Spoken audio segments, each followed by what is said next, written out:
সিতায়ে তৃণমূল পঞ্চায়েত সদস্যসহ ৩ নেতার বাড়িতে হামলা এবং লুটের অভিযোগ। ঘটনায় পঞ্চায়েত সদস্য ফিরোজ মিয়া সহ আরও ২ তৃণমূল কর্মীর বাড়িতে হামলা চালানো হয়। হামলা চালানোর পাশাপাশি ভাঙচুর এবং লুট করারও অভিযোগ উঠেছে। ফিরোজ মিয়ার স্ত্রী বিউটি খাতুনের অভিযোগ, তার স্বামী বাড়িতে না থাকার সুযোগে বিজেপি সমর্থিত কিছু হামলাকারী এই লুটপাট চালায়। একই অভিযোগ করেছেন তৃণমূল কর্মী গৌরাঙ্গ বর্মন এবং শামসুজ্জামান প্রামাণিকের পরিবারও। অভিযোগ, হামলায় আহত গৌরাঙ্গ বর্মন বর্তমানে কোচবিহার এমজেএন হাসপাতালে চিকিৎসাধীন। যদিও এ বিষয়ে থানায় কোনো লিখিত অভিযোগ দায়ের করা হয়নি। অন্যদিকে সমস্ত অভিযোগ অস্বীকার করে সিতাই বিধানসভার বিজেপি ইনচার্জ সুকুমার বর্মন দাবি করেন, ঘটনার সঙ্গে বিজেপির কোনো যোগ নেই। এটি সাধারণ মানুষের ক্ষোভের বহিঃপ্রকাশ। আমার স্বামী তৃণমূল দল করেছিলেন আর সেই বিগত কি নাম আপনার স্বামীর?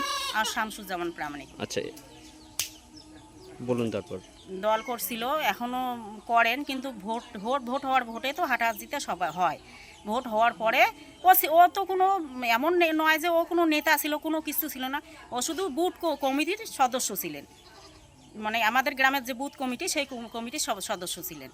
তারপরে ভোটের পর ওরা ওকে বাড়িতে থাকতেই দেয় না, মানে এমন অত্যাচার, অনেক কয়েকদিন এখানে ওখানে ছিল, তারপর ও এখন বাড়িতে থাকতে পারে না। গত বুধবার রাতে কি ঘটে? গত বুধবার রাতে আমরা খাওয়া দাওয়া করে ঘুমাইছি, ঠিক রাত 12টার সময় ওরা আসছিল। আসার পরে হঠাৎ করে কোনো চিল্লি নাই, কোনো কথাবার্তা নেই, হঠাৎ করে একদম ভাঙচুর। ওরা কারা? আপনি কি বোঝাতে চাচ্ছেন? মানে অভিযোগটা কাদের প্রতি আপনাদের? দেখুন, আমি যেটা ভালোভাবে জানি যে বিজেপির যে ছিল, ওরা কিন্তু আমার স্বামীকে বাড়িতে থাকতে দেয় না, মানে ওরা অনেক কিছু ওকে হুমকি দেয়। এখন আমাদের বাড়ি ভাঙচুর যেহেতু হয়েছে, আমি বলবো যে বিজেপির ছেলেপিলেরাই ওরাই ভাঙছে, তাছাড়া কে ভাঙবে, যেহেতু আমরা ওদেরকে দেখি নাই। আচ্ছা, আপনাদের বাড়ি কি ভাঙচুর হয় না অন্য কারো? আমাদের বাড়ি ভাঙচুর হয় না, আমাদের বাড়ি ওইটা, আর আমার দেবরের বাড়ি এটা, ওর বাড়ি ভাঙচুর করছে। আচ্ছা আচ্ছা, এখন কি চাচ্ছেন? এখন আমরা যখন ভাঙচুর হয়েছে তখনও আমরা পুলিশকে ফোন করছি, পুলিশ তখন বলছে যে হ্যাঁ যাচ্ছি। তারপরে আবার ফোন করছি, বলছে যে যাচ্ছি। তারপর 12টার সময় ঘটনা, পুলিশ আসলো আমাদের বাড়িতে রাত 2টের সময়। 2টোর সময় আসি, পুলিশ দেখলো, ছবি করে নিল, নেওয়ার পরে বলে দেখি আমরা দেখি। তারপরে কালকে থেকে আমাদের বাড়িতে কোনো পুলিশ আসলো না কোনো খবর দিল না কোনো কিছু নিল, অ্যাকশন নিল না। আমি তো কিছু জানি না, হঠাৎ আজ 12টার সময় মনে করো এমন লোক আসি গেল।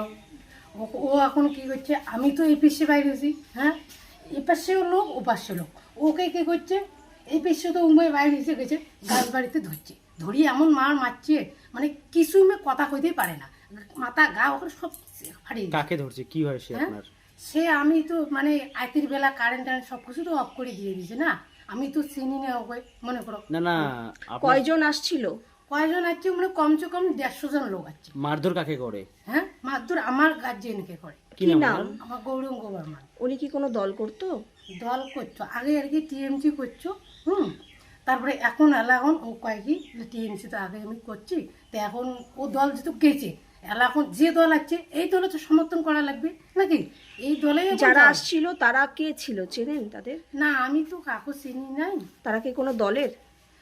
কি আমি আর কি একটাই জানি কোনটা, মানে আগে যেগুলো আর কি কিছুটা মানুষকে ধমকি দিয়েছিল, আমি তো বাড়ি থেকে কিছু জানি না, বউ মানুষ কি জানি, কম বলতো দেখি কি জানি।